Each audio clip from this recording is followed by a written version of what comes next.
Vous écoutez Tech Café, le rendez-vous hebdomadaire sur l'actu tech et ses enjeux de société. Nous enregistrons ce 230e épisode le 25 mai 2021 pour la première fois depuis longtemps, je pense, c'est pas sur Skype. On va revenir sur les annonces de la conférence annuelle de Google, la Google I.O. avec Android 12, des nouveautés côté photo, santé et même pour les montres connectées. On parlera aussi de quelques projets assez ambitieux comme Starline pour faire des zooms comme si vous étiez à quelques mètres de votre interlocuteur. Vous n'êtes pas sûr de comprendre, on va tout vous expliquer. On va vous parler aussi de la mort. Oui, je sais, j'exagère. Des crypto-monnaies avec le Bitcoin qui est en perdition à cause, vous en doutez, d'Elon Musk. Mais aussi de décisions récentes de la part de la Chine. On parlera aussi de plusieurs autres choses comme les jeux vidéo, peut-être pour conclure cet épisode, si on a le temps en tout cas. Je suis Guillaume Vendée, podcasteur technophile enthousiaste, et je retrouve une fois de plus la voix de la raison, développeur et cofondateur humanoïde. C'est l'exceptionnel Pierre-Olivier Dibman. Salut Pierre-Olivier. Salut. Comment ça va tout le monde ? Ça va très bien, merci beaucoup de te joindre une nouvelle fois à nous, tu reviens régulièrement, c'est toujours un plaisir. Et en plus, on retrouve celui qui est à l'ActuTech, ce que le reblochon est à la tartiflette, auteur du livre Machine de jeu, c'est Guillaume Poggiaspala. Salut Guillaume. Voilà, qui est très bon mais qui sent un peu quand même. Oui. Cette analogie au passage, en fait elle est constituée d'un avis sur Apple Podcast qui a été laissé par ZGod96. Il a dit: ils sont à la tech ce que le reblochon est à la tartiflette, un élément indispensable, et non pas tu vois quelque chose qui est bon mais qui pue. Du coup voilà, faites comme ZGod96 et déposez des avis sur les apps de podcast avec des analogies, ça me servira aussi dans les intros. Bienvenue aux nouveaux abonnés à notre page Patreon et merci à ceux qui renouvellent leur engagement. On va citer pour cet épisode Olivier Bromberg, Kataï et Kaiser qui soutiennent très activement le podcast. Merci beaucoup. Ils sont assurés de leur côté de ne jamais avoir de pub dans le podcast et puis ils sont également assurés d'avoir les épisodes le plus vite possible lors de leur mise en ligne. Au passage, c'est un argument d'autant plus important quand on voit que l'app d'Apple Podcast, là, elle est pas mal à la rue en ce moment. Il y a l'épisode de Tech Café Domotique qui a été mis en ligne samedi soir, n'est arrivé que ce mardi matin dans l'app, alors qu'en plus c'est bon côté serveur. Bon, c'est pas tout très net ce qui se passe de ce côté-là. Il y a fort à parier que leur bascule vers les nouvelles évolutions d'Apple Podcast avec les versions payantes se passe pas extrêmement bien.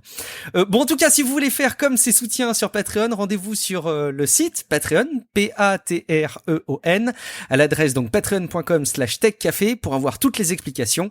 C'est patreon.com/techcafé et le lien est bien entendu dans les notes de l'épisode. Merci beaucoup Guillaume et Pierre-Olivier d'être dispo pour un enregistrement. Pour une fois, c'est pas coutume, donc on n'est pas sur Skype pour ceux qui ne sont pas habitués. C'est vrai que c'est un outil, on était probablement les derniers à utiliser Skype pour échanger.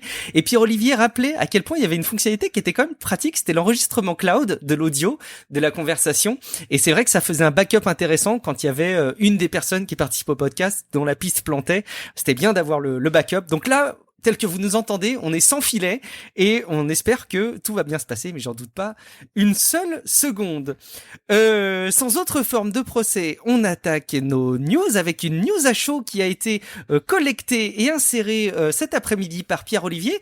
Tu voulais nous parler d'un gros rachat par Amazon.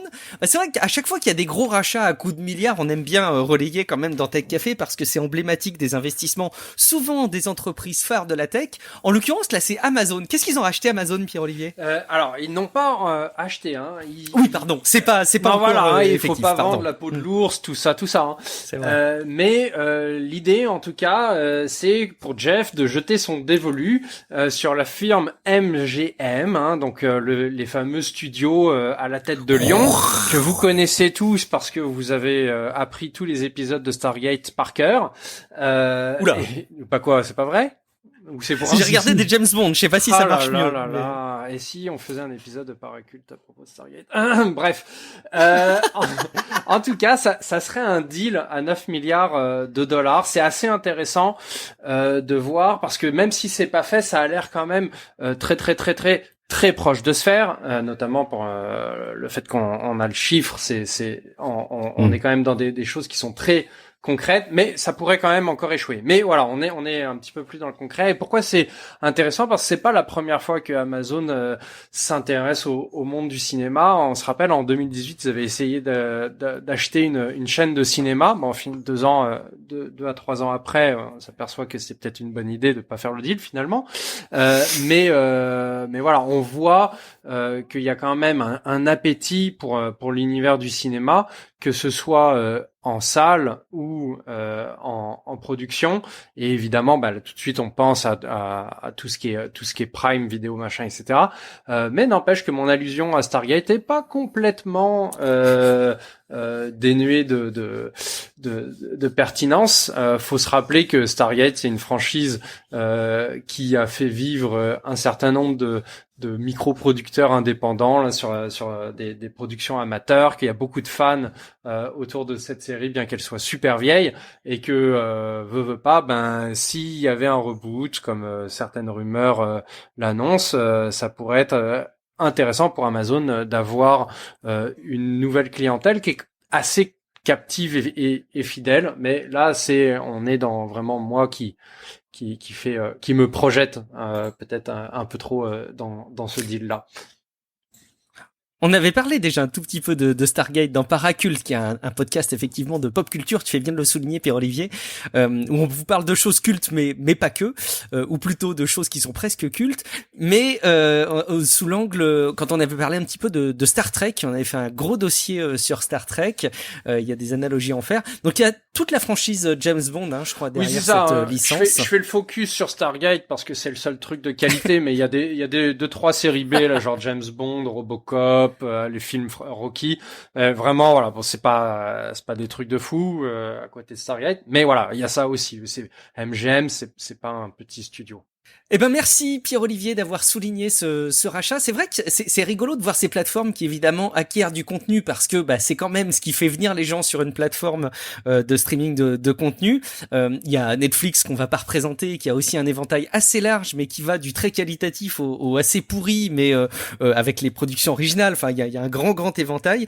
Moi, dans mon inconscient, Amazon Prime Video, c'est un peu les contenus vidéo bof. Mais en fait, quand j'y suis retourné à plusieurs reprises, je me suis rendu compte à quel point je me trompais et à quel point il y avait beaucoup de choses de très bonne qualité dessus. Et j'avoue aussi de mon côté, c'est peut-être mon côté fanboy qui parle, mais que la qualité des séries qui sont dans Apple TV+ sont plutôt cool. Je suis jamais trop déçu, et il semblerait que la note moyenne IMDb des contenus sur Apple TV+ est plutôt élevée. Donc bon, vous le prendrez comme vous voudrez, mais ça reste autant de possibilités pour vous d'aller consommer du temps à regarder des vidéos. On va parler des actus tech 100% pur jus, parce qu'on l'avait évoqué très rapidement dans le précédent épisode, mais on est bien mieux là de s'être posé, à avoir digéré le sujet, et en plus on va pouvoir en parler avec Pierre-Olivier.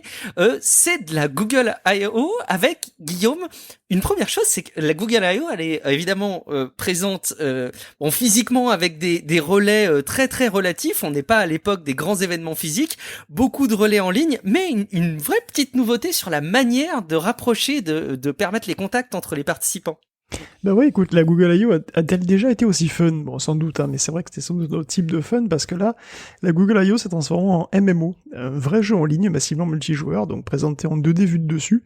Donc c'est une sorte de Dofus, mais pour codeurs. Donc il y a évidemment une phase de création de personnages, avec un avatar, des tenues, des accessoires, puis ensuite t'es lâché librement dans un espace où tu peux déclencher des démos, assister à des présentations avec tout le monde, discuter bien sûr, et trouver des easter eggs, bien entendu, chercher des accessoires bonus ou jouer au golf, c'est indispensable.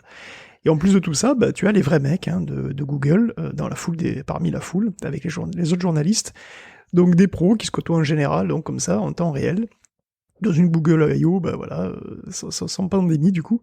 Et en fait, même si le chat va fermer, enfin s'il est déjà fermé, puis c'est fini la Google I.O., l'espace lui va rester ouvert pour les prochains mois au moins, donc on peut toujours y aller. Pardon, je croyais que t'allais encore enchaîner sur ce sujet. Je peux enchaîner sur Android, bien sûr. Mais...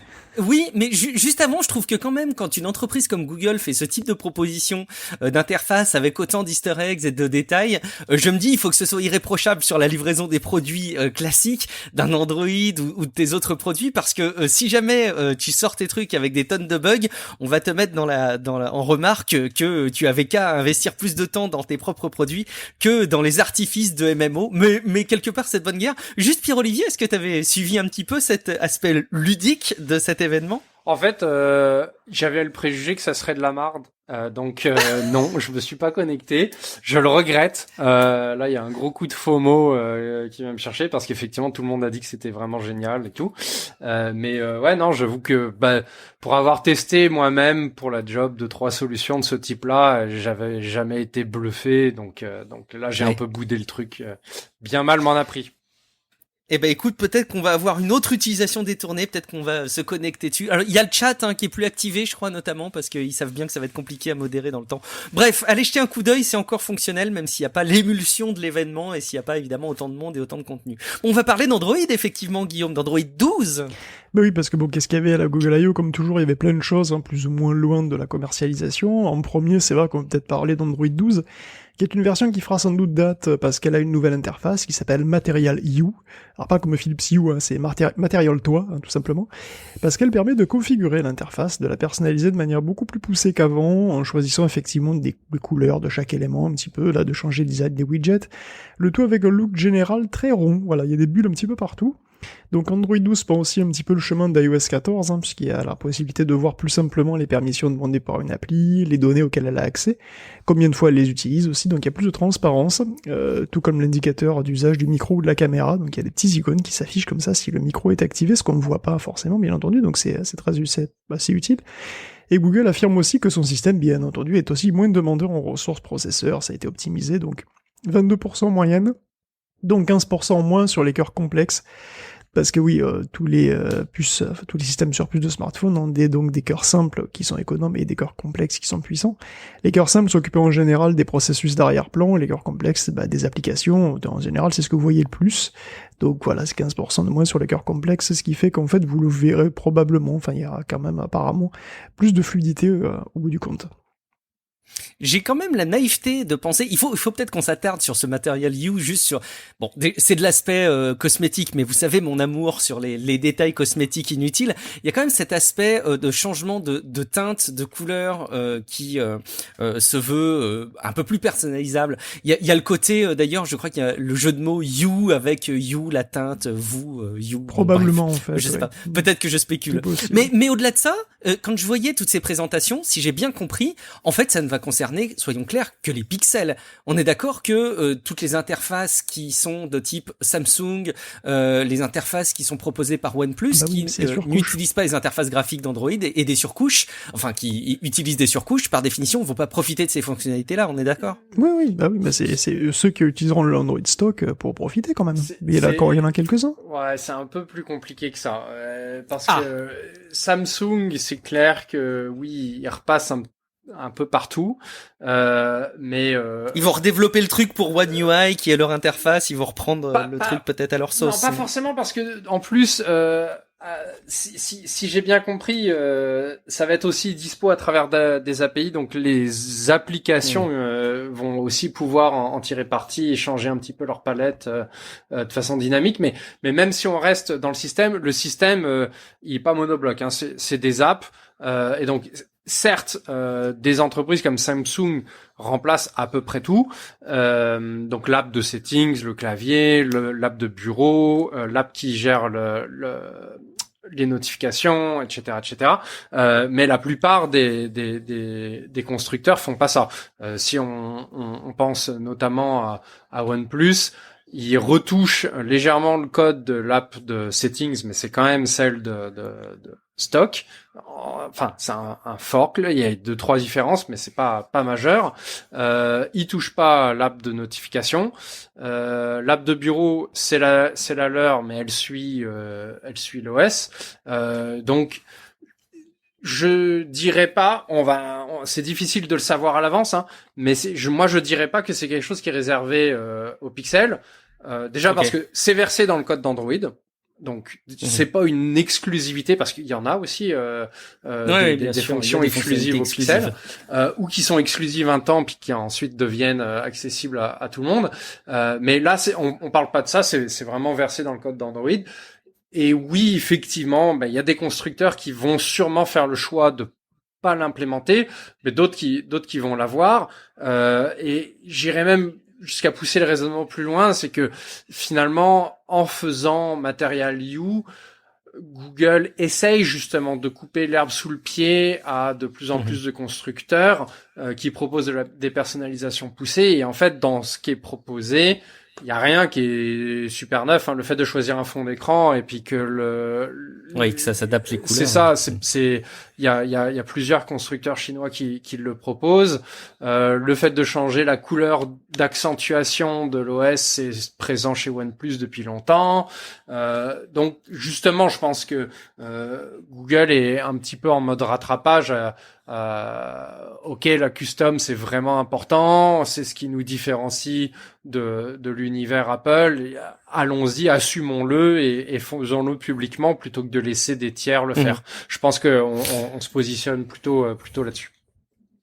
Moi, je trouve, en tout cas, je trouve que l'interface graphique, elle est très sympa de ce que j'ai pu en voir d'Android 12. Moi, ça me fait diablement envie, en fait. Je me pose juste la question, et je vais brûler presque une news qui est prévue juste après, que Guillaume va nous détailler un petit peu plus, mais on l'avait mentionné de toute façon dans le précédent épisode rapidement, mais c'est la fusion entre Tizen, donc l'interface, ou plutôt l'OS de Samsung pour notamment les appareils portés, et Wear OS, donc il y a une espèce de mariage, on va en reparler, mais est-ce que justement quand on voit ce type de choix, est-ce que c'est pas un combat du passé que de continuer à voir différentes entreprises aussi emblématiques que d'un côté Google, de l'autre côté Samsung, même si évidemment il y a beaucoup de nuances dans leur façon de travailler ensemble, est-ce que c'est pas justement, est-ce qu'il serait pas temps là en 2021 qu'ils se disent bon c'est terminé, on va faire une interface qui sera grosso modo la même pour des tonnes de constructeurs. Il y aura toujours la possibilité pour un OnePlus, pour d'autres, plein d'autres marques, Huawei évidemment, mais de s'approprier leur propre interface, mais de faire quelque chose qui soit un peu plus adopté par un plus grand parc d'utilisateurs. Quand je continue à voir ces guerres d'interface, je me dis est-ce que c'est pas symptomatique encore une fois de ce qui continue à être Android, Pierre-Olivier?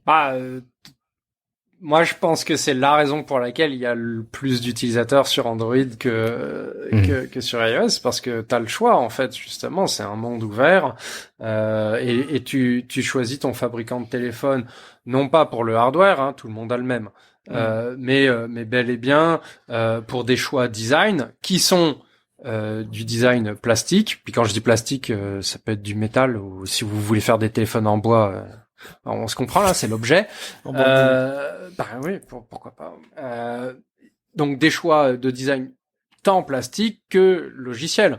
Donc moi personnellement, en tout cas ça fait partie des choses que je regarde. À la fois le parti pris design du constructeur que je choisis, et aussi le degré de ce que je vais pouvoir changer une fois que moi je l'ai en main. Donc au contraire, moi personnellement je vis ça comme un très gros avantage. Ouais, c'est sûr que c'est un élément important. C'est vrai que j'utilise un Samsung depuis quelques temps pour le boulot, et je dois reconnaître que One UI est une interface qui moi me plaît beaucoup plus que je ne l'aurais pensé. Donc bon, il y aurait matière à dire. Je sais pourquoi. Hein. Oui, non, c'est pas bien. Non, tu vas pas le dire. Tu le penses très fort, mais tu vas pas le dire. C'est parce que ça copie sur iOS plein d'aspects. Ouais, c'est ça que ouais, y compris tous les aspects négatifs, genre les pop-up à tout va, les trucs qui te volent ton focus, comme ça copie les avantages comme les défauts d'iOS. C'est incroyable. Oui, il y a quand même ce côté que reprend Google de l'équilibrage entre la partie haute de l'écran qui est quand même un peu plus vide parce que moins accessible pour le doigt, qui a été amené par One UI, si je dis pas de bêtises, et que je trouve très intelligente et très bien faite, que je retrouve pas dans iOS par exemple.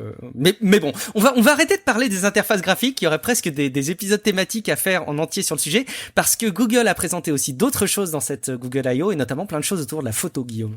Oui, il y a beaucoup de nouveautés photos. Google Photos pourra animer tes photos automatiquement. En tout cas, si tu as deux photos proches, deux photos du même moment, il y aura 2 secondes d'intervalle. Et là, c'est magique, hein, ça devient animé. Alors bien sûr, c'est du machine learning derrière, hein, ça produit un clip de 2 secondes de ton minot qui souffle ses bougies, qui fait de la balançoire, ou de ton tonton qui pose devant la tour Eiffel. Là, d'ailleurs, je m'imagine immédiatement en train de tester les limites du truc, c'est parce que tout ça dépend du set d'apprentissage. Donc, est-ce qu'il peut vraiment tout interpoler? Admettons que je lui donne une photo où je fais une grimace dégueulasse, où je fais un rage quit sur Tetris Effect, tu vois, ou si je prends d'exploser un moustique avec une pantoufle, qu'est-ce qu'il fait? Est-ce qu'il sait que je vais, est-ce que le mouvement de la pantoufle sera vraiment précis? Je sais pas.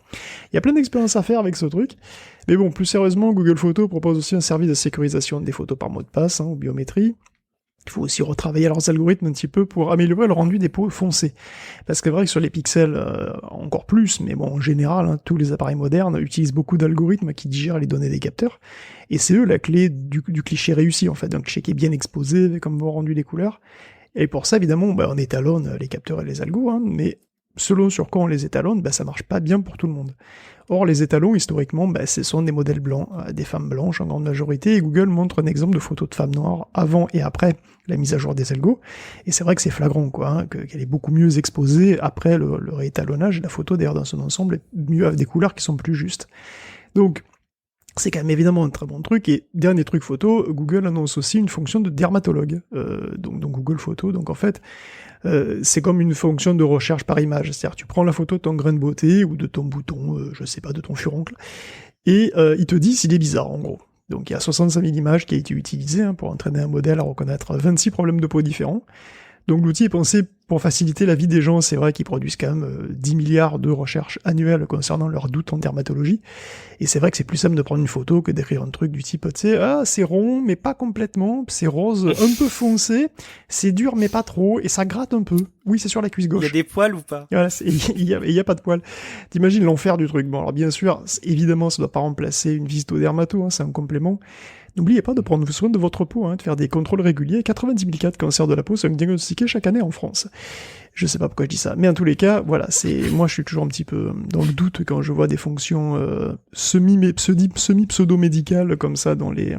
Je sais pas à quel point les gens vont les utiliser de manière efficace. En tous les cas, je suppose que c'est mieux, que rien, parce que si ton truc tu vois, j'espère qu'il sera plus, j'espère que l'algorithme aura tendance à être un petit peu pessimiste.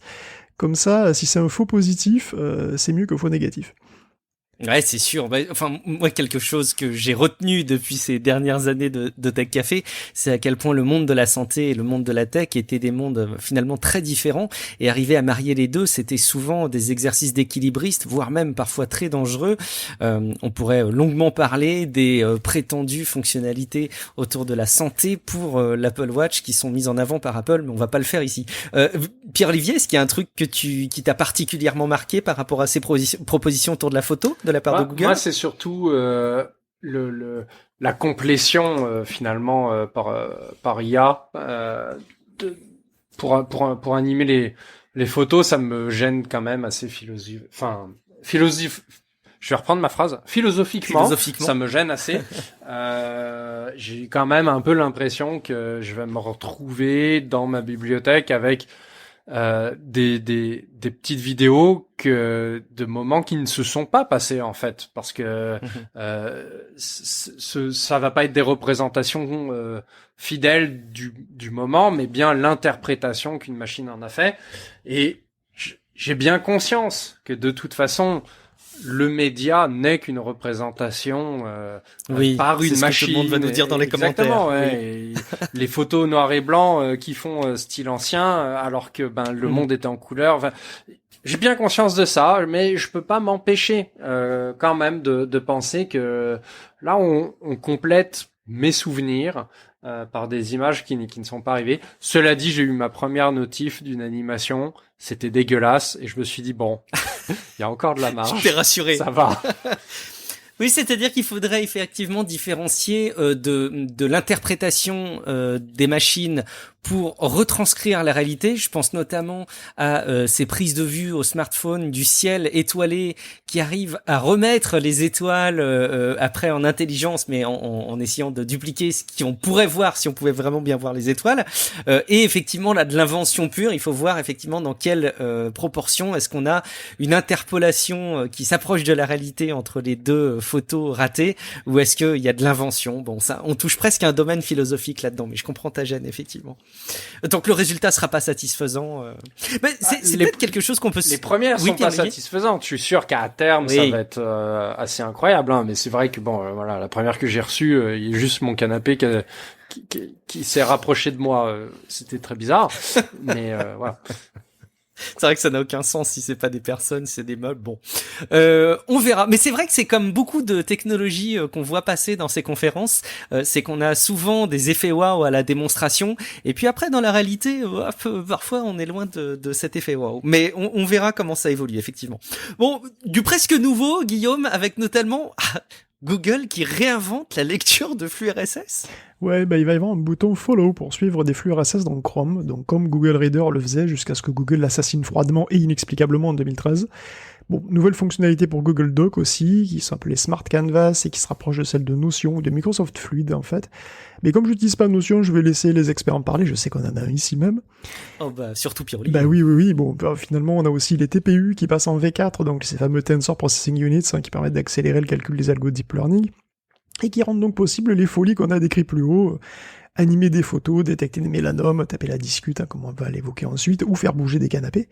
Donc on a donc quelques chiffres de Google qui montrent que les TPU dominent de la tête, des épaules et peut-être même du nombril la concurrence, donc puisque d'après eux il faut plus de 1000 Nvidia Tesla pour battre 256 TPU en classification d'images ou détection d'objets. Alors c'est pas aussi clair avec les autres tests, mais les TPU sont compétitifs ou bien meilleurs, sauf en recommandation d'ailleurs. Alors, ce sont des calculs sur des phases d'entraînement qui sont les plus gourmandes en ressources, donc c'est très bien pour Google. N'oublions pas néanmoins que les NVIDIA Tesla sont polyvalents. Ils peuvent accélérer tout type de calcul scientifique et pas seulement le deep learning, alors que les TPU, eux, sont spécialisés. En tout cas, les accélérateurs, c'est devenu un petit peu le nerf de la guerre chez tous les GAFA qui s'amusent avec les modèles de plus en plus gros et qui veulent le plus rapidement possible les intégrer dans des produits avant la concurrence. Donc c'est aussi pour ça qu'ils en parlent assez souvent. Oui, je veux bien effectivement, j'aime bien ton appel du pied, Guillaume, qu'on interpelle Pierre-Olivier, spécifiquement sur cette évolution des outils de bureautique qui aujourd'hui sont des choses très figées et qui veulent offrir un petit peu plus de versatilité. Peut-être que tu peux nous faire un petit clin d'œil. Tu es un utilisateur de Notion confirmé maintenant, Pierre-Olivier. Quand même, effectivement, je trouve ça super cool de voir Google bouger là-dessus pour plusieurs raisons, mais aussi parce que d'un point de vue bureautique et bien que Google Drive ait vu quasiment aucune évolution depuis au moins 5 ans, c'est vrai. Ça reste quand même le must. Je veux dire, Apple a fait beaucoup de progrès. Je passe ma vie à cracher sur leur incapacité à faire du web, mais dans la réalité c'est pas vrai. Ils ont fait beaucoup de progrès, mais ils sont quand même toujours pas proches d'arriver à ce que Google Spreadsheet notamment fait.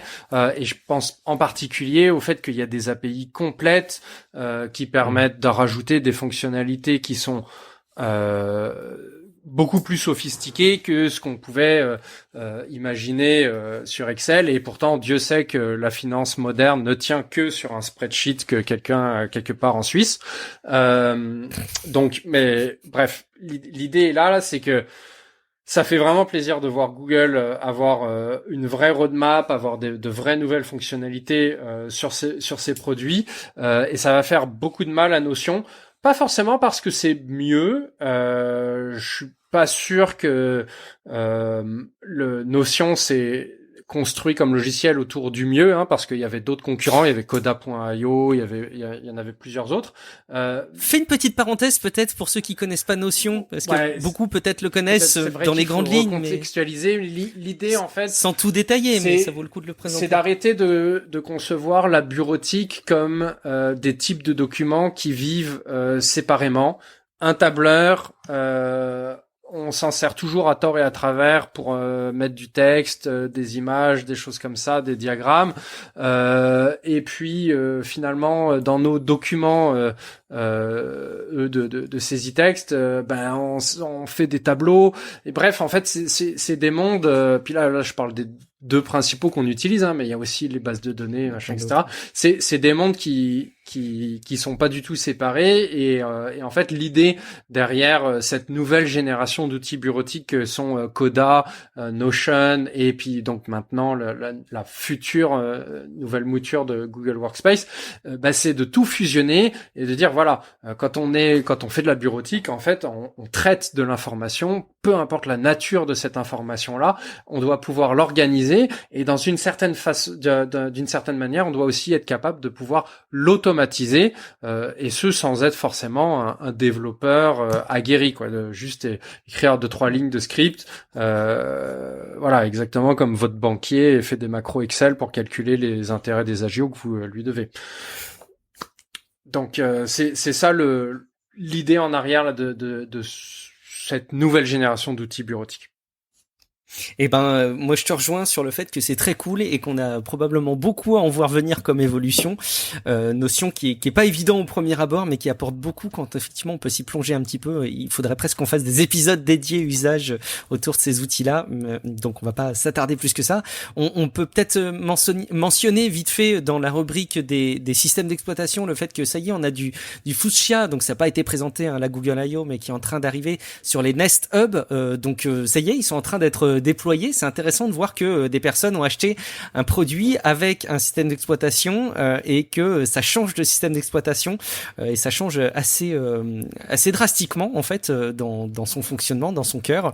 On reviendra peut-être dessus. Je l'ai mentionné tout à l'heure, je ne sais pas si tu voulais souligner quelque chose, Guillaume, par rapport à la fusion entre Tizen et Wear OS. Bon, pas vraiment, tu sais, il n'y a pas grand-chose de plus à en dire. Hein. Ils vont fusionner les deux systèmes pour en faire un plus mieux meilleur que les deux réunis.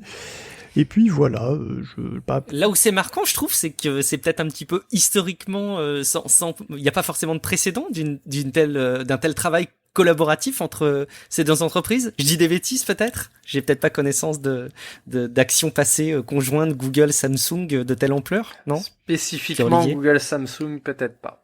Mais faudra voir les API parce que c'est peut-être pas si gros qu'on le pense. Tizen, si je me trompe, hein, à moins que je me trompe, c'est oui, il y a un OS Linux, machin, etc. Mais l'essentiel qui est utilisé, c'est un framework pour construire des applications en JavaScript et autres, donc très très en surface, qui suffirait d'ajouter un autre OS.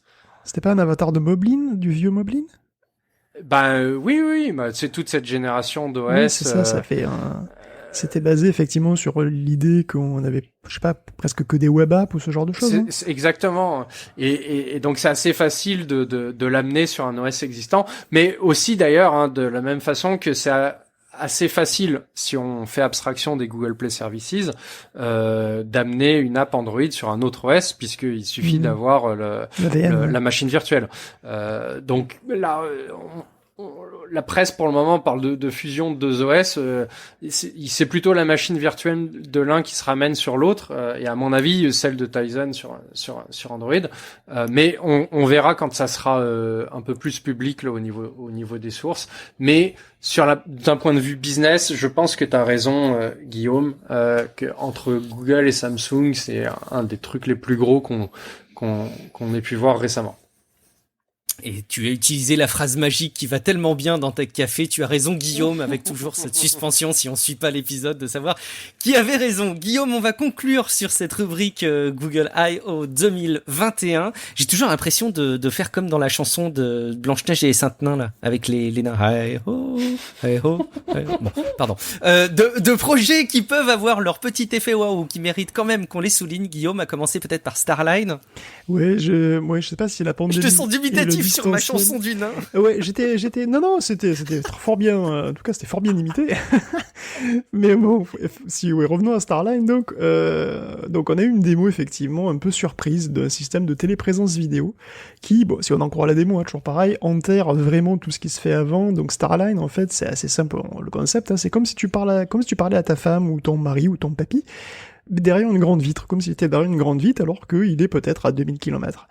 Donc Starline, c'est Skype, mais en 8000 fois mieux, puisqu'il y a un grand écran, la résolution est au top, la compression est énorme, il n'y a aucun artefact, et le tout est en 3D, puisque Starline envoie à la fois l'image, le son et un scan 3D de la personne en mode super compressé, et le diffuse sur un écran en relief stéréoscopique de grande taille, donc calculer tout ça pour que la taille en fait visuelle de ton interlocuteur soit la bonne, comme s'il était à quelque chose comme 1,50 m de toi, quoi. Donc l'écran semble être finalement celui d'une grosse 3DS, hein, mais avec une résolution de malade mental, évidemment par rapport à une 3DS. Bon, l'ensemble, évidemment, par contre, c'était vraiment une démo hautement spécialisée et totalement sur mesure. Donc vous attendez pas à voir ça chez vous l'an prochain. Bon, cela dit, c'est possible.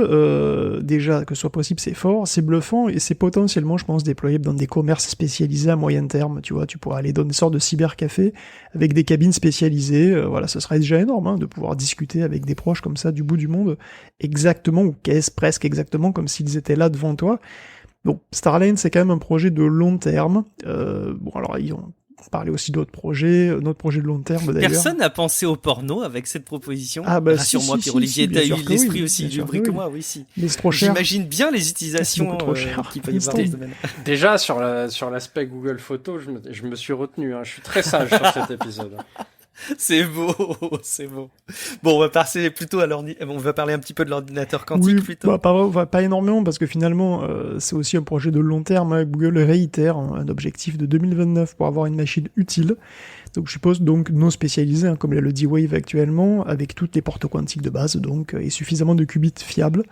Donc ils inaugurent un nouveau labo à Santa Barbara et projettent d'injecter des milliards supplémentaires dans la recherche. En général, l'industrie aussi projette un ordinateur quantique commercial à l'horizon de 2030. Bon, on verra bien. Il reste pas mal de problèmes, hein, mais bon, même si tout roule bien, de toute façon, les ordinateurs quantiques vont pas remplacer totalement les ordi classiques. Hein, ce sera complètement inutile dans la plupart des cas, mais ça sera quand même révolutionnaire dans certains domaines, dans plusieurs domaines, en particulier domaines scientifiques, quoi. Bon, tout ça, c'est assez loin. Plus près de nous, quand même, Google a fait la démo de Lambda, qui, moi, m'a beaucoup impressionné. Hein, je sais pas vous.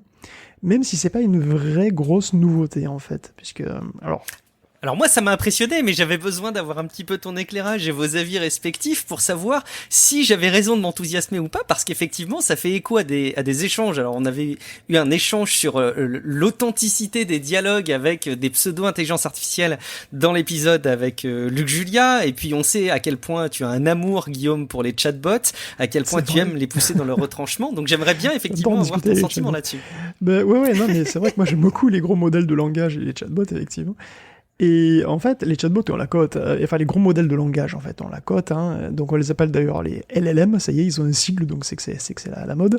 LLM c'est pour Large Language Model, donc le plus connu c'est GPT-3, c'est Microsoft qui en a l'exclu, hein, il y avait aussi BERT avant, donc de Google, et globalement, ce qu'on a appelé donc toutes ces formes de perroquets stochastiques, c'est-à-dire que étant donné un mot, ou une phrase, ou un texte assez court, ils peuvent donner le mot qui va suivre, enfin, ils peuvent donner quel mot va suivre avec quelle probabilité, étant donné évidemment ce que eux-mêmes, les modèles, ont déjà lu. Et donc typiquement, ces modèles, ils ont lu des milliards de livres, de blogs, de discussions, etc. Donc alors ces modèles de langage ont quand même beaucoup d'applications potentielles. Hein. L'une d'elles, évidemment, c'est de créer des chatbots de haute qualité, donc un robot qui discute avec toi et te répond, de préférence de manière juste et polie. Pourquoi faire ? Pour remplacer un petit peu tout le monde, hein, les assistants actuels, évidemment, comme les Google Assistants, mais aussi l'assistance quelle qu'elle soit finalement, hein, donc les réceptionnistes, la prise de rendez-vous, le télémarketing, le chat coquin, SOS Amitié, tout ce que tu veux, et bien sûr, évidemment, les moteurs de recherche. Et dans cette optique d'ailleurs, c'est vrai que c'est pas étonnant que Google soit à fond la caisse, hein. Ils ont conçu et rendu open source donc les modèles dits Transformer. Et l'an dernier, ils avaient déjà annoncé un modèle de langage spécialisé dans la conversation qui s'appelait Mina. Alors, je sais plus si on en a parlé ou pas, très honnêtement, mais c'est bien possible. Je me rappelle pas.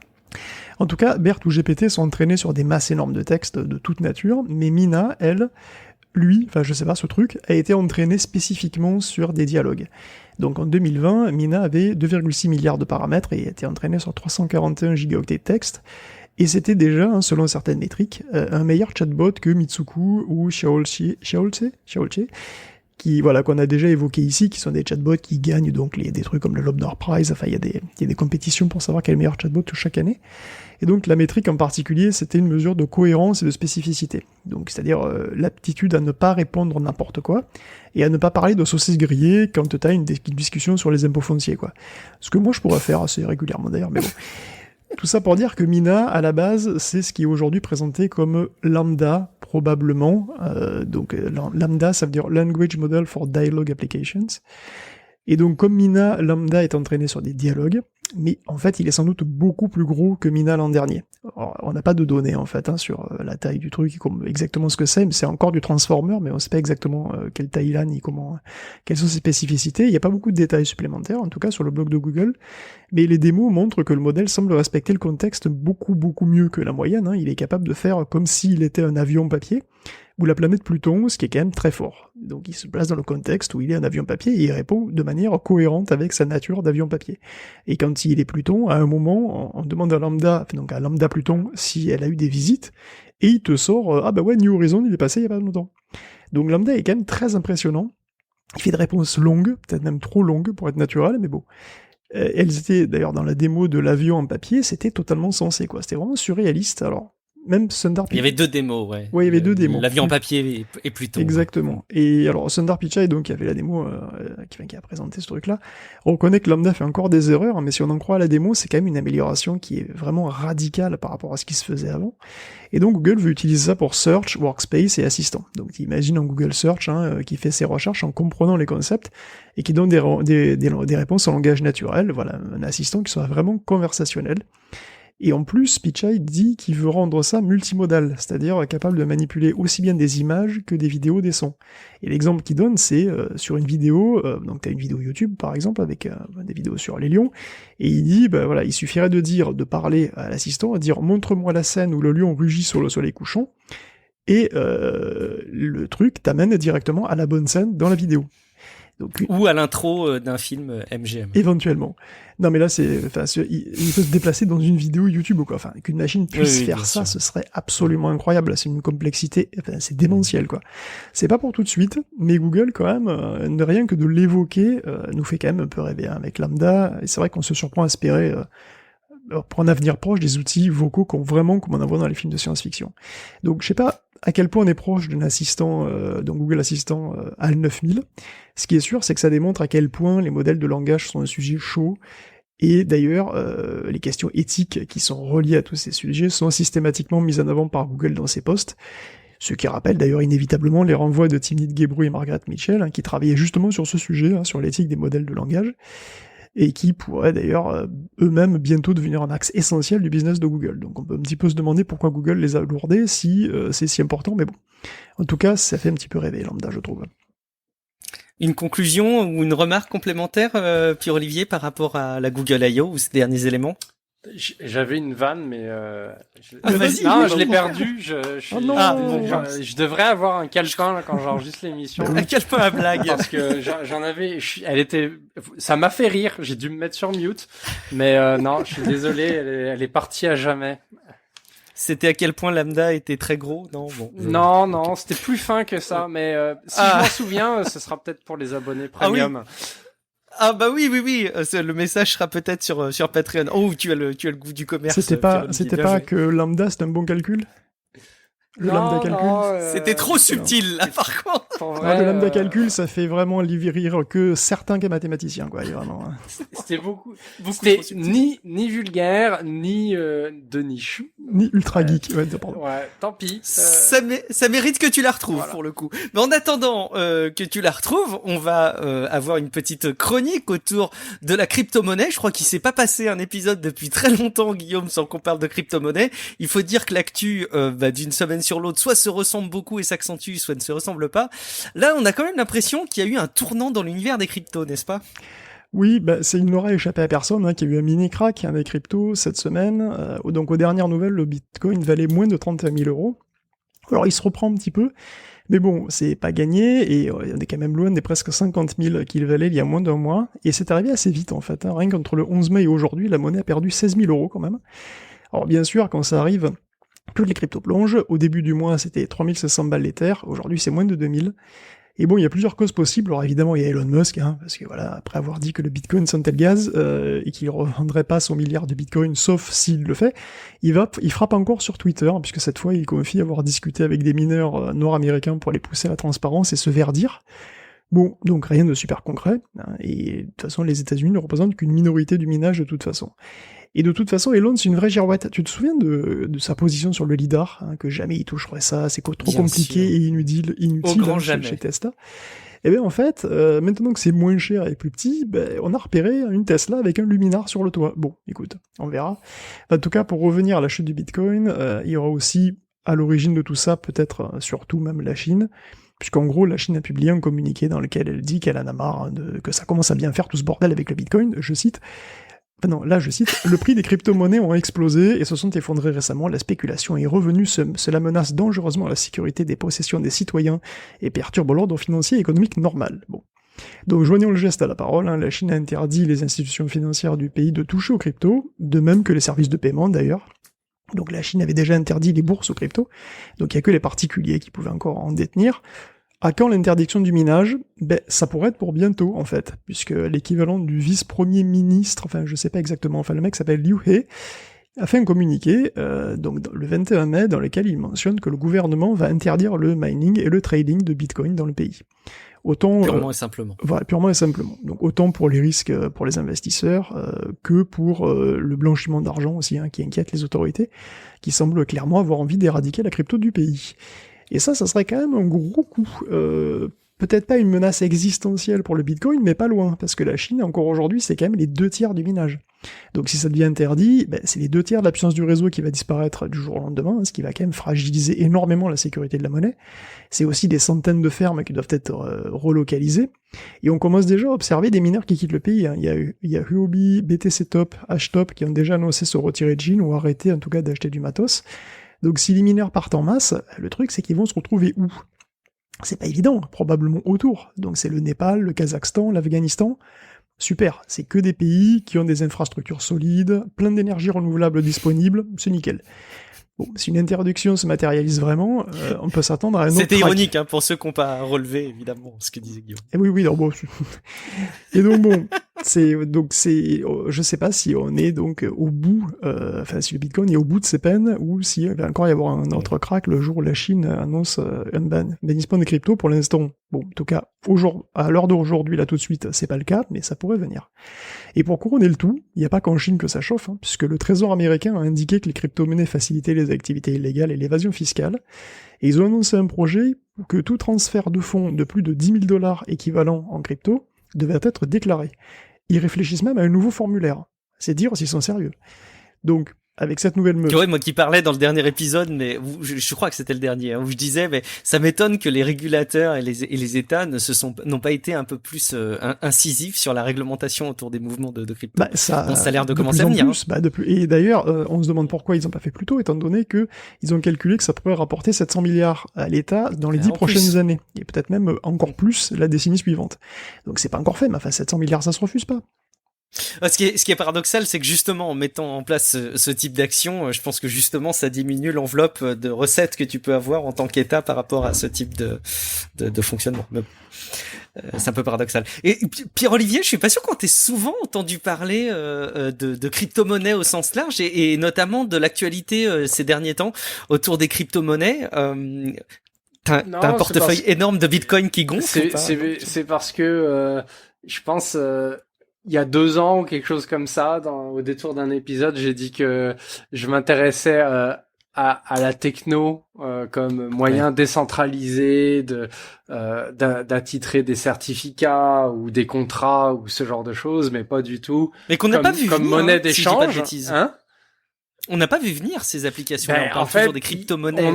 On en parle même. Elles disparaissent en fait. Le phénomène Bitcoin, qui est en plus pourtant la monnaie la moins moderne de toutes, mange complètement le sujet des cryptos en tant que technologie. Moi je trouve ça très très dommage, mais bon, c'est l'appât du gain. De toute façon, il y a rien de nouveau sous le soleil. Et puis je trouve ça toujours assez rigolo les positions des différents États qui veulent réguler ça plus qu'ils ne régulent la finance, parce que c'est bien connu, la finance ne finance rien d'illégal. Ça ne facilite pas l'évasion fiscale, enfin bon, voilà. Donc c'est pour ça qu'on m'entend pas parler dessus. Bien sûr. Je suis cynique. Bien sûr. Bon, là, oui. Parfait. Guillaume, justement, on peut peut-être continuer cette chronique crypto parce que on a du nouveau du côté de chez Nvidia. On sait qu'ils avaient mis en place des verrous pour empêcher leurs cartes graphiques qui étaient destinées avant tout aux joueurs de miner des crypto-monnaies. En même temps, Patatras, je sais que vous avez relevé qu'on avait dit Patatras, donc maintenant je vais le glisser dans tous les épisodes. Patatras, Nvidia avait sorti un firmware en version bêta de ses cartes graphiques qui avait grosso modo fait sauter le verrou, alors qu'on nous parlait d'ailleurs de limitation au niveau du BIOS. Mais là, ça y est, Nvidia revient avec une stratégie un petit peu plus affirmée autour du verrouillage de l'utilisation du minage des crypto-monnaies dans ces cartes graphiques, Guillaume. Oui, enfin on espère. Disons qu'Ethereum représente 90% du mining sur carte graphique, hein, et les mineurs représentent eux-mêmes la némésis des joueurs. Donc Nvidia réessaye de bloquer ce mining cette fois sur toute la série RTX 3000. Donc il a déjà essayé, ça a foiré, c'est un malheureux accident de mise à jour. Bon, cette fois, il semblerait que donc toutes les cartes de la série, et pas seulement les 3060, soient concernées par le blocage au niveau du BIOS. Donc le déblocage pourrait donc être difficile, mais pas impossible. En tout cas, c'est pas le seul à être abusé, hein. Nvidia est détourné de sa fonction première, puisque les prestataires de services cloud, eux aussi, sont assaillis par les crypto-miners, qui abusent un petit peu de leur largesse, hein. Alors ça concerne même des cas surprenants comme GitHub. Donc GitHub, il offre une plateforme qui compile automatiquement et teste des applis, ce qui a été détourné pour miner. Alors pas du Bitcoin, évidemment, parce que c'est pas rentable, mais il y a certaines cryptos qui sont encore minables par CPU. Donc GitHub est loin d'être le seul, puisqu'il y a aussi GitLab, Azure, CloudBees, et aussi Travis CI, Layer CI, Render aussi. Bon, en fait, tout hébergeur cloud qui propose des machines virtuelles gratuites et illimitées dans le temps, finalement, est exposé, parce que c'est trop tentant. Et ouais, les mineurs s'inscrivent pour des centaines de démos gratuites, ils grattent quelques coins ou quelques fractions de coins jusqu'à ce que les machines virtuelles soient débranchées, et ensuite rebelotent avec des volets de nouveaux comptes. C'est à tel point qu'on trouve des tutos sur des forums pour faire ça. Et les mineurs, c'est des plaies, hein, puisqu'ils trustent les CPU des data centers et abusent le système à tel point que ça menace l'existence même des offres gratuites pour tout le monde. C'est déjà le cas chez les plus petits acteurs, d'ailleurs, qui peuvent pas vraiment se permettre de mettre en place des services qui vérifie que c'est des nouveaux, tu vois, que c'est pas que c'est vraiment des gens qui veulent pas miner, quoi. Donc GitHub demandera d'ailleurs les coordonnées bancaires d'emblée pour limiter les abus. Donc encore une fois, c'est une minorité de boulets comme ça qui emmerdent à la majorité des utilisateurs, et ça c'est quand même triste. Ce qui est moins triste, et ça je voulais donc, Pierre-Olivier, tu disais effectivement les applications blockchain disparaissent presque au profit des crypto-monnaies, en tout cas elles sont complètement éclipsées par ce truc-là. Est-ce qu'il y aura enfin une blockchain utile? Et oui, parce que n'en déplaise aux possesseurs de crypto, le Bitcoin n'est pas vraiment utile, hein. D'ailleurs, imaginons, faisons une expérience de pensée, imaginez que le Bitcoin disparaisse totalement demain. Voilà, hop, demain, plus de Bitcoin. Plus d'Ether non plus, hein, voilà, ça n'existe plus. Votre vie change-t-elle? Voilà. Quoi que ce soit dans votre vie, en serait-il perturbé? En ce qui me concerne, non, et vous qui nous écoutez. Je pense pas que moi je pense que ça aurait strictement aucun impact. Ça dépend de la taille de leur portefeuille. Ouais, mais alors justement, je pense que 99,99, ou peut-être 999% des gens n'ont pas de Bitcoin et donc ne verraient strictement aucun impact. La planète ne verra aucune différence, sauf une sensible baisse de sa prod de CO2 et de déchets électriques. Bon voilà, donc en fait il y a que les possesseurs de crypto et de NFT qui seraient impactés. Et ils sont pas si nombreux que ça, en fait, hein, parce que plus de 10 ans après, les cryptos forment encore aujourd'hui une bulle qui est quand même largement isolée du reste. Excuse-moi, en quoi les détenteurs de NFT seraient impactés? Parce que c'est sur Ethereum. J'ai dit qu'Ethereum... on le dépossède de rien, en fait. C'est ça le... Ouais, ce que je veux dire, c'est qu'on les dépossède d'aucune titularité. De la même façon que ça dépend pas vraiment de la taille du portefeuille, mais ça dépend de la taille de l'investissement initial. Le mec qui a mis $3 de Bitcoin au tout début, puis peut-être que psychologiquement il va se dire on m'a retiré $500,000, mais la réalité c'est la valorisation. On t'a enlevé $3. C'est ça.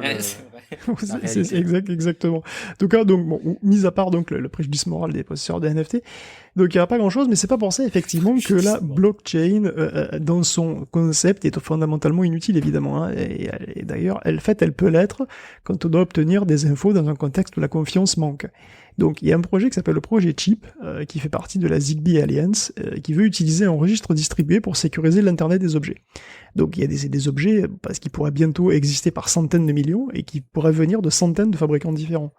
Donc Chip, ça veut dire Connected Home over IP, et le but, c'est d'avoir une blockchain sur laquelle en fait s'inscrivent tous les objets connectés et que tous peuvent consulter pour avoir des infos les uns sur les autres.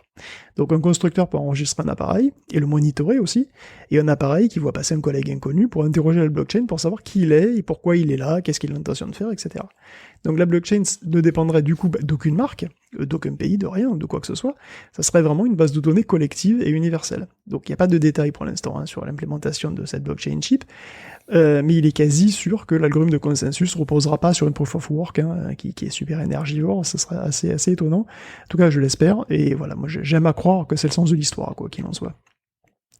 on parle des NFT, je peux pas m'empêcher de souligner, je te l'avais partagé Guillaume par message, mais j'ai encore vu passer un truc complètement ubuesque autour des NFT. Moi je trouve ça vraiment affligeant de voir ces propositions. Là c'est Uber Eats qui faisait gagner sur Twitter un package, bon c'est la combo du diable, hein, un package pour l'OM, donc un maillot, une pizza et une carte NFT. C'est Uber Eats qui vous fait gagner ça. Et en fait, t'as beau creuser, t'as beau les solliciter, leur poser la question, tu leur dis mais c'est quoi votre NFT? C'est en gros, et ce terme est utilisé dans plein de jeux concours, et je pense qu'il y a plein de gens qui sont hyper contents, mais en fait c'est juste des cartes collector, mais le lien avec les NFT est même pas évident, c'est devenu vraiment une vaste blague ce sujet, mais bon. Peut-être que l'alternative se situe dans le Chia dont tu nous as déjà parlé, Guillaume. Oui, on parlait d'abus de machines virtuelles, c'est pareil pour le stockage en fait, grâce au Chia effectivement, puisque l'hébergeur Scaleway annonce que la demande est tellement forte qu'ils interdisent ou réduisent fortement le plotting et le farming sur l'infrastructure. Donc le farming sature leur disque et le plotting ruine le SSD, donc la vague Chia est encore plus forte que prévu en fait. Alors, je l'ai testé pour vous, le Chia, puisque ça y est. J'attendais ça avec impatience. Tu nous l'avais promis. Oui, non, j'avais pas promis. Mais bon, effectivement, j'avais dit que peut-être je m'y mettrais pour tester. C'est une forme de promesse, monsieur. C'est pas faux. Dans un podcast. C'est pas faux. Donc, effectivement, j'ai fait un peu de place, dégoté un vieux SSD, installé un node pour voir un petit peu comment ça marche. C'est expérimental, hein. Donc j'ai farmé un peu de Chia et j'ai rien gagné du tout et vous allez comprendre pourquoi. Donc, un rappel, le Chia, c'est une blockchain, donc un smart contract, hein, c'est basé sur un langage proche du Lisp, un petit peu comme Ethereum, donc il y a un token qui s'appelle le Chia Coin, qui est donc une nouvelle crypto-monnaie. Le Chia est une idée qui date de 2017, mais qui vient de faire son entrée sur les bourses, là, début mai. Donc c'est une crypto avec blockchain, un réseau de nœuds, donc, qui ont tous la blockchain, le registre partagé, qui donc intègre les blocs toutes les 10 minutes, comme le Bitcoin. Par contre, son algorithme de consensus, lui, il est très différent, puisque c'est pas une proof of work, c'est une proof of space-time. Donc, il y a toujours un challenge pour savoir quel nœud va intégrer le nouveau bloc, mais au lieu de calculer en temps réel la réponse à ce challenge, le nœud va aller le chercher dans une série de gros tableaux où il y a les réponses précalculées qu'on appelle des plots, ou des parcelles en français. Donc un plot, c'est un bloc d'espace disque réservé, hein, donc, qui contient donc, toutes ces réponses. Et pour faire simple, toutes les 10 minutes, c'est le loto. Voilà. Donc il y a des numéros sortent, et si vous avez un plot qui contient ce numéro sur votre disque dur, c'est gagné. Votre nœud intègre le bloc, et tu gagnes des chiens. Alors sinon, tant pis. Alors un plot, c'est un ticket de loto qui pèse en gros 100 gigaoctets. Plus vous en avez, plus vous avez de chances de gagner au chia loto. Alors comme c'est un loto, évidemment la question qui vient naturellement, c'est quelle est ma probabilité de gagner? Alors, bien sûr. Alors évidemment, c'est pas beaucoup, ça serait trop beau. En fait, le réseau pose un challenge dont il sait que quelqu'un quelque part a la réponse. Donc la complexité de la question, elle dépend de l'espace total alloué par tous les nœuds, par tous les fermiers. Puisque Chia veut à toute force adopter une métaphore agricole, donc tous ces fermiers. Donc au moment où on parle là maintenant, le réseau Chia, Mainnet, possède environ 10 millions de téraoctets. Donc autant dire qu'un plot de 100 gigaoctets, ça va pas peser très lourd. Hein. Donc admettons que vous ayez 100 plots. Donc dans les 10 Tera à peu près alloués au Chia. Vous ne posséderiez que 0,0001% de l'espace total, et donc autant de chances de gagner, soit une chance sur 1 million. Alors vous me direz, il y a quand même un tirage toutes les 10 minutes, hein, c'est mieux que l'euro million, oui, mais le lot, c'est pas des millions, parce que quand vous gagnez 2 Chia, soit environ $1 700 au moment où je parle encore. Et $1 700 tous les combien donc? Du coup, on peut faire le calcul, et en moyenne, si vous avez donc toujours ces fameux 100 plots, il faudra 8 mois pour gagner avec 10 téraoctets alloués au Chia, ce qui fait un gain théorique de $200 par mois, à supposer que vous gagnez, et que le réseau ne grossisse pas évidemment en réduisant peu à peu votre part, ce qui est exactement ce qui est en train de se produire. Parce que la taille du réseau ne fait qu'augmenter. Je l'ai vu sous mes yeux passer, donc sur mon nœud là, expérimental, je l'ai vu passer de 7 à 10 hexaoctets en une petite semaine. Tout cela en réduisant encore ma propre probabilité de gain. Et il faut bien garder à l'esprit que les 8 mois d'attente avec ces 10 téraoctets ne sont qu'indicatifs, parce que tu peux parfaitement gagner avant, si t'es très chanceux, ou ne rien gagner pendant 2 ans. C'est une moyenne. C'est ce que je viens de dire, donc c'est une estimation avec un réseau à 10 hexaoctets. Dans 8 mois, il sera peut-être 2 fois plus gros. Et vous gagnerez peut-être jamais, à moins de faire toujours plus de plots. En fait, en pratique, le seul moyen pour les petits porteurs, ou les petits fermiers, si tu veux, qui n'ont que quelques téraoctets, finalement, quelques dizaines de téraoctets à proposer, la seule manière pour eux de gagner de l'argent, ce serait en pool.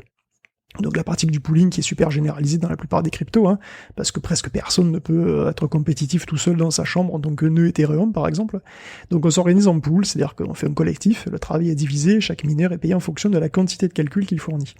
Et pour le Chia, en fait, l'équivalent serait assez simple, hein, tu amènes tes plots, donc t'amènes tes parcelles, comme ils disent. Donc le pool dans son ensemble, lui, il est très gros, donc il va gagner souvent, et il va donc te rémunérer régulièrement selon le nombre de plots que tu proposes au prorata.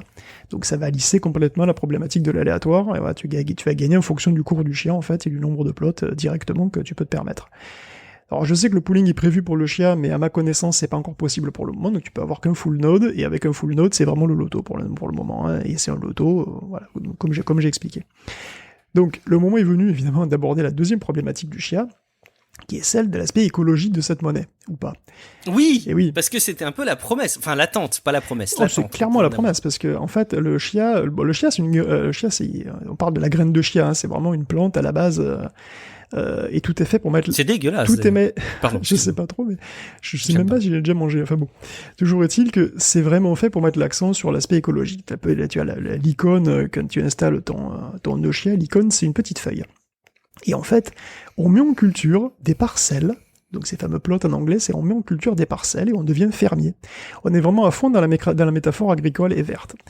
Le chia est-il vraiment vert? En fait, c'est assez compliqué parce que, pour le coup, de ce que j'ai pu voir, faire tourner un nœud chia demande effectivement peu d'énergie. Donc en gros, c'est comme si tu faisais tourner un client BitTorrent en fond, et encore, les disques et le réseau sont pas si sollicités que ça, t'as même pas besoin d'avoir une connexion très rapide en fait. Un nœud chia, il faut savoir que ça tourne sur un Raspberry Pi 4. C'est dire, hein, alors même à supposer d'ailleurs que tu farmes avec quelques dizaines de téraoctets, puis tu mets 2-3 gros disques durs USB dessus à la limite, et ça consomme pas énormément. Les disques sont loin d'être sollicités en permanence, donc c'est pas non plus si terrible. Franchement, la promesse est tenue de ce côté-là. Hein. Un node chia complet peut tourner avec 20 ou 30 watts. Franchement, ce qui est très bien, effectivement. Mais, même avec parce plusieurs... que je sens qu'il y a un Mais les choses ne sont pas si simples, malheureusement, parce qu'en fait, personne ne va farmer du chia avec 1 téraoctet. Surtout pas en full node, d'ailleurs. En fait, si vous êtes encouragé à faire le plus de plots possible, à faire toujours plus de plots. Parce que, évidemment, ça sécurise le réseau en plus. Parce que la sécurité du réseau, c'est la taille, c'est sa taille dans ce cas-là. Sauf que tes plots, tu dois les stocker. D'où la problématique de la pénurie de stockage de grande capacité, hein, qui est en train d'arriver. Et surtout, ces plots, tu dois les produire. Parce que, en fait, c'est pas juste tu alloues 100 gigaoctets de ton disque et puis c'est tout. Pas du tout. Les plots contiennent les réponses précalculées à un challenge qui est très compliqué, et en fait, faire un plot, ça consomme énormément de ressources. Autant en puissance CPU qu'en disque. C'est très contraignant de faire un plot, en fait. Hein. Sur ma machine de test, j'ai un CPU entre 3,3 et 3,7 GHz, et sur 2 cœurs, je mets un peu moins de 12 heures à créer un plot. Avec un SSD M2. Donc ça donne un peu la quantité de calcul à effectuer, et en plus c'est sur un SSD relativement rapide, parce qu'avant j'avais essayé sur un SSD SATA, ça prenait presque 24 heures. Donc le plotting demande énormément d'opérations de disque, dont il me semble, je sais pas, 1 téraoctet et demi d'écriture au minimum pour produire un plot de 100 Go, qui est un plot donc standard, donc bref. Ce qui veut dire en fait, tu peux plotter sur un petit, tu peux pas plotter sur un petit SSD en plus, hein, parce qu'il faut plus de 256 Go pour les fichiers temporaires. Donc un plot, en gros, ça sature 2 cœurs CPU et un SSD rapide pendant 10-12 heures, ou plus, hein, selon la puissance de ton CPU ou du SSD. Et le truc, c'est que les plots, tu vas pas en faire un ou deux. Tu vas en faire 100, 200. Un fermier chien pourra en faire typiquement des centaines. Et ça fait quand même beaucoup d'énergie en calcul. Et même beaucoup de SSD défoncés au bout de 2 ou 3 mois, parce que à force d'écrire dessus comme un malade, ils vont finir par crever les SSD. Alors, il est techniquement possible de plotter sur un disque dur, mais c'est tellement long que ton processeur s'emmerde, et donc la solution, en fait, c'est de faire 10 plots en parallèle sur 10 disques durs différents. Bon, là, le truc, c'est qu'évidemment, qu'il y a une carte mère MPC qui supporte 12 SATA pour pouvoir brancher tous les disques, bon, bref. Il est vrai que les plots, une fois faits, sont valables longtemps, sans doute plusieurs années, hein. Donc c'est fait une bonne fois pour toutes, quelque part, presque. Mais le problème, c'est qu'en pratique, le réseau ne fait que croître, et que tout cet espace, c'est énormément de calculs, en fait, et de SSD très fatigués. Donc je suis un peu mitigé, parce que si le réseau trouve un équilibre et cesse de croître, et qu'il n'y a plus que des fermiers, le chia peut effectivement fonctionner avec très peu d'énergie, donc ça c'est très cool. Mais je sais pas, ni quand ni si ça arrivera, ni même si d'ailleurs si la monnaie sera adoptée largement ou supplantée par une autre. Ce qui se passe actuellement, si tu veux, c'est que le réseau ne cesse de croître, donc tout le monde plot. Au plus le réseau croît, au plus ton pool de plot devient non pertinent pour gagner du pognon, ce qui fait que tu vas refaire du plot encore et encore, ce qui fait qu'en fait, finalement, tout le monde finit par calculer tout le temps, et par fabriquer des plots tout le temps, et encore une fois, si le farming ne consomme pratiquement rien, le plotting, lui, consomme énormément d'énergie. Enfin, énormément d'énergie. Il consomme beaucoup plus d'énergie, en tout cas. Donc, Je sais pas, je suis assez mitigé sur le Chia, très honnêtement. Hein. Ce qui est probable, par contre, c'est que le Chia a une nouvelle idée, que c'est la première monnaie avec preuve d'espace qui soit vraiment connue. Je suis sûr que c'est pas la dernière. Et donc il va probablement y avoir encore une nouvelle génération de crypto-monnaies à preuve d'espace qui va se faire jour. Donc ça va être forcément, voilà, c'est forcément intéressant à suivre. Mais bon, est-ce que le Chia est vert? C'est plus compliqué que ça. Pierre-Olivier, est-ce que t'as retrouvé ton carnet à blagues? Parce que je sais pas, c'était probablement ta présence qui m'influence, mais j'avais plein d'idées qui me venaient en tête. Mais moi là, j'avais beaucoup de mal parce que il faut vraiment qu'on dise parcelle. Si, je vous assure, là, vous regarderez dans le dictionnaire. Ça gêne qu'on plotte sur des disques durs? Bah, si vous regardez dans le dictionnaire franco-québécois puis que vous réécoutez le passage, c'est comme, c'est vraiment interdit au moins de 18 ans, quoi. Ah bah cool. Va falloir que je mette la petite coche. Vous m'avez peut-être entendu comme pouffer. Oui, moi je t'ai entendu. Ah là là, le coup des sans-plottes là. Fait que voilà, la blague, je la raconte pas, elle est à découvrir soi-même.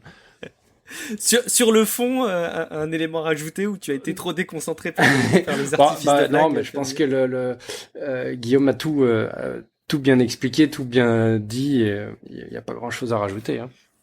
Bon, merci beaucoup d'avoir fait le test, Guillaume. Je sais qu'il y en avait plein qui l'attendaient. On va peut-être terminer cet épisode avec une petite rubrique jeux vidéo, à commencer avec la formule qu'a enfin trouvé Microsoft. Bon, c'est tout bête, hein. Microsoft met à jour l'application xCloud sur Android pour tirer parti du double écran sur la Surface Duo.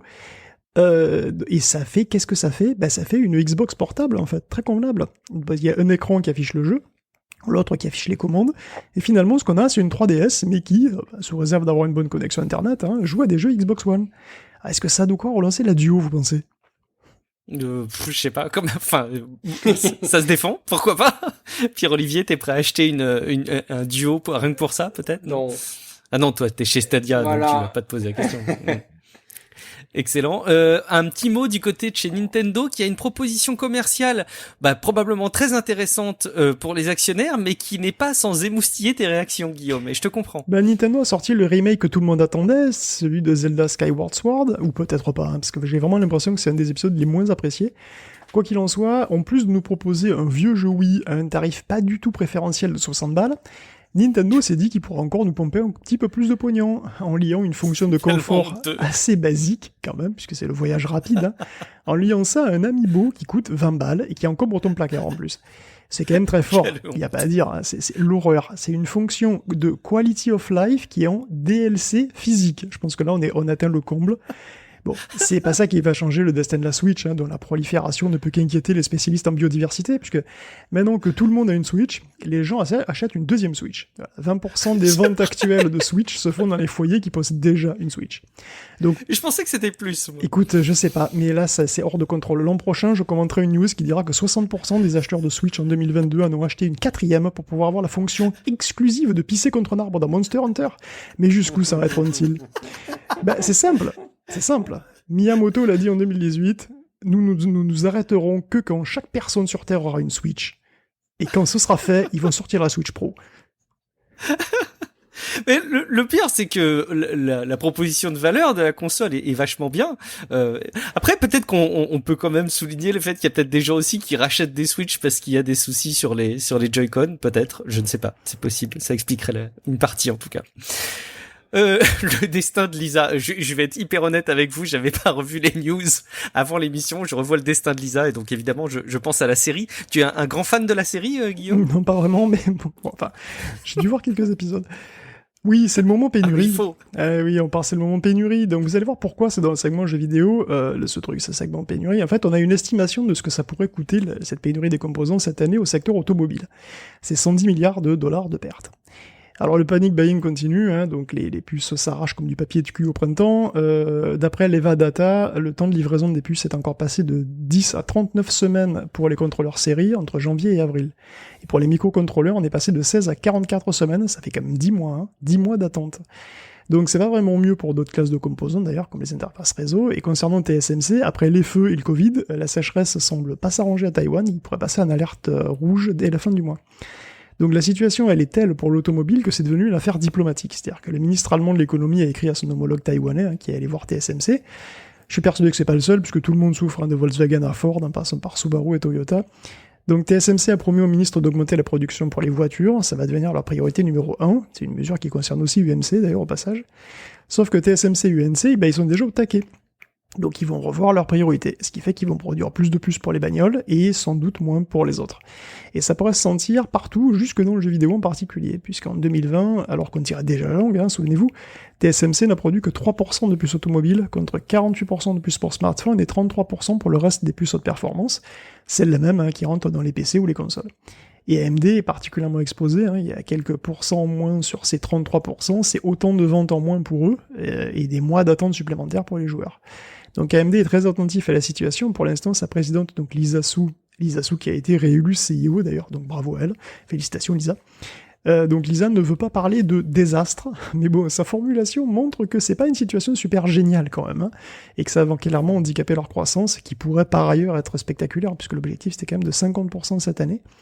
Donc AMD est dans une super dynamique, ils ont fait quand même une remontada incroyable avec les Ryzen, et pour la première fois ils ont passé la barre des 10% du marché serveur, c'est quand même incroyable, historique. C'est à tel point d'ailleurs qu'ils envisagent un rachat de 4 milliards d'actions. Alors nul doute que vendre plus de PlayStation 5 et de Xbox et de Radeon, ça les arrangerait beaucoup. Pourtant, acheter sa Xbox en même temps que son grille-pain à Leclerc, c'est pas encore pour tout de suite, parce que vite fait cet après-midi, la PlayStation 5 indisponible à la Fnac, mais disponible à 1000 balles sur Amazon. Ah purée, oui, ça s'arrêtera pas avant un moment. De toute façon, vous aviez été prévenu. Dernier élément de cette rubrique jeux vidéo, c'est souvent qu'on dit mais qui va proposer le Netflix du jeu vidéo, sous-entendu cet abonnement un peu clé en main, tant que vous payez votre abonnement mensuel, vous avez accès à tout. Ça se rapproche un petit peu à Microsoft, mais de la proposition de Microsoft avec leur abonnement. Mais Netflix, ils se sont dit, pourquoi ce serait pas nous, peut-être? Enfin, oui. C'est ce qu'on peut supposer. Est-ce que Netflix ne pourrait pas être le Netflix du jeu vidéo? Ça serait logique, maintenant. Et oui, parce que Netflix cherche à embaucher un cadre pour superviser une division de jeux vidéo. C'est une info Reuters et The Information. Plus tard, Axios d'ailleurs révélera aussi que Netflix envisage de commencer par une sorte de petit Apple Arcade, possiblement pour 2022. Alors Netflix flirte avec le jeu vidéo de toute façon depuis un petit moment, puisqu'il y a eu Minecraft Story Mode, et puis il y avait des jeux 2D Stranger Things. Son côté qu'il y a plein de licences gaming un petit peu en série comme Castlevania. Donc Netflix pourrait se lancer dans le jeu par abonnement. Oui, il y a The Witcher bien sûr aussi. Ah oui, non, il y en a plusieurs. Il y a eu Bayonetta aussi, je crois, non, un truc comme ça. Enfin bon, tous les cas, voilà, c'est. Je pense qu'ils commenceront de manière assez modeste au début. Après, Netflix lui-même a commencé de manière modeste, comme une location de DVD par la poste, souvenons-nous. Et on voit où ça l'a amené, donc c'est à surveiller. Ouais, et pourtant, c'est tellement pas gagné aujourd'hui de se faire une place aussi ambitieuse soit-elle dans le monde du jeu vidéo, j'ai l'impression, quand on est un acteur de ce type-là. Bon, on imagine qu'ils ont probablement les moyens à y mettre. Merci beaucoup pour cette revue. Je sais pas, Pierre-Olivier, est-ce que tu avais une remarque par rapport aux jeux vidéo ou quelque chose qu'on n'aurait pas abordé qui te tenait à cœur de partager? Peut-être que Netflix, ils vont là où on les attend pas, bien qu'ils avaient dit qu'ils y allaient. Je vais éclairer mon propos. Avec la sortie de l'épisode interactif de Black Mirror, ils avaient dit que c'était quelque chose qu'ils voulaient reproduire, continuer. Et moi, je les verrais bien, justement, dans un divertissement enrichi, plus interactif que les séries ou le cinéma, sans pour autant qu'on soit dans le jeu vidéo pur et dur. Et pour autant, ça prend quand même des gens qui ont un talent pour créer des histoires dans lesquelles le joueur interagit. Si ça se trouve, ils vont là-dedans. Ça coûte pas extrêmement cher en termes d'infra, etc. Et ça peut donner des choses intéressantes qui leur permettraient d'avoir une plus-value très intéressante par rapport à tous les Disney+, Apple TV+, Pro, X12, whatever là, qui se multiplient et qui font qu'aujourd'hui justement c'est difficile de choisir un service de streaming et que de plus en plus de consommateurs se retrouvent à payer $10 par-ci, $10 par-là et à finalement payer aussi cher que le câble. C'est vrai, on pense peut-être pas assez à des portages de jeux narratifs, effectivement. Je pense peut-être probablement à Telltale, mais tous les jeux qu'il y a pu y avoir dans The Walking Dead, il y a probablement des choses à faire qui se rapprochent du jeu vidéo, mais qui restent aussi de la série. Minecraft Story Mode, c'est exactement ça. Ouais. Donc oui, c'est tout à fait possible. Je l'avais pas du tout en tête quand on évoquait ce sujet au départ. Bien vu. Merci beaucoup Guillaume pour la préparation de cette émission. Merci beaucoup Pierre-Olivier pour ta participation. C'est toujours un immense plaisir de t'avoir à nos côtés. Avant qu'on conclue cet épisode et de vous rappeler quelques indispensables et vous faire quelques recommandations, je vous rappelle surtout que le meilleur moyen d'aider Tech Café, c'est d'aller sur Patreon, patreon.com/techcafé. Le lien est dans les notes de l'émission. Je vous invite à regarder, même de nous soutenir, peut-être temporairement, quelques mois. Faites un mois d'essai et peut-être que ça suffira aussi à vous dire que vous avez contribué à votre manière à accompagner le podcast. On vous remercie en tout cas de l'envisager. On va vous indiquer où on peut nous retrouver déjà à titre individuel, à commencer par toi Pierre-Olivier, si jamais les gens veulent en savoir plus sur ce que t'ont évoqué, les chroniques autour des crypto-monnaies en matière de blagues québécoises. Où est-ce qu'on peut te joindre ? Je suis toujours en pause, donc pas sur Discord, mais bientôt sur Discord. Voilà, c'est la place, c'est juste faut être un petit peu patient pour que je revienne. C'est vrai, j'ai commencé à envoyer des messages à Pierre-Olivier en lui disant bah mince, t'es plus beaucoup sur Discord, et puis il a eu la sincérité de me répondre qu'il se concentrait dans son travail et qu'il avait un petit peu moins de disponibilité. C'est tout à ton honneur. Merci beaucoup Pierre-Olivier. Guillaume, où est-ce qu'on peut te retrouver à titre individuel ? Écoute, probablement encore pendant quelques jours ou je sais pas trop sur le mainnet Chia à jouer au Chia Loto avec mes 12 petits plots. J'étais sûr que tu y ferais référence forcément, merci beaucoup Guillaume. Je suis Guillaume Vendée, vous me retrouvez sur guillaumevendée.fr. Venez discuter entre vous et avec nous, même s'il n'y a pas Pierre-Olivier sur Discord, le lien figure dans les notes de l'émission. Les abonnés sur Patreon ont d'ailleurs la possibilité d'accéder aux notes des épisodes avant leur enregistrement grâce à une rubrique d'ailleurs de Discord. Je vous invite aussi à aller écouter le dernier épisode de Relife. Alors dans le dernier épisode on vous a parlé de véhicules électriques, donc ça peut être intéressant si jamais vous intéressez au sujet. Ça s'écrit RELIFE. Et puis abonnez-vous aussi à Paracult. Comme je vous le disais en intro, on vous parle tout simplement de pop culture avec des choses qu'on a aimées, qui sont cultes ou pas vraiment. Et dans le dernier épisode, alors tenez-vous, il faut bien suivre l'actu des podcasts. Dans le dernier épisode, Guillaume Poggiaspala et Jean-Michel Abrassard, qui animent lui-même le podcast Scepticisme Scientifique, ont parlé de roulement de tambour de Relife. Mais pas le podcast, le manga, parce que oui, depuis qu'on fait Relife le podcast, parfois dans des recherches sur Google par exemple remontent des images de manga que je connaissais pas. J'en avais parlé à Guillaume, il a fait le boulot jusqu'au bout, il a été se documenter, découvrir le sujet aux côtés de Jean-Michel et ils ont parlé de Relife. Alors Guillaume, j'ai pas encore écouté l'épisode de Paracult, mais il est dispo incessamment sous peu dans le flux du podcast, je vous le promets. D'ailleurs tous ces podcasts, je vous le rappelle, sont garantis 100% plaisir et c'est dispo dès maintenant pour la plupart dans votre app de podcast. Merci beaucoup pour votre fidélité et je vous dis à très bientôt dans un prochain épisode de podcast. Ciao à toutes et à tous. Ciao à tous.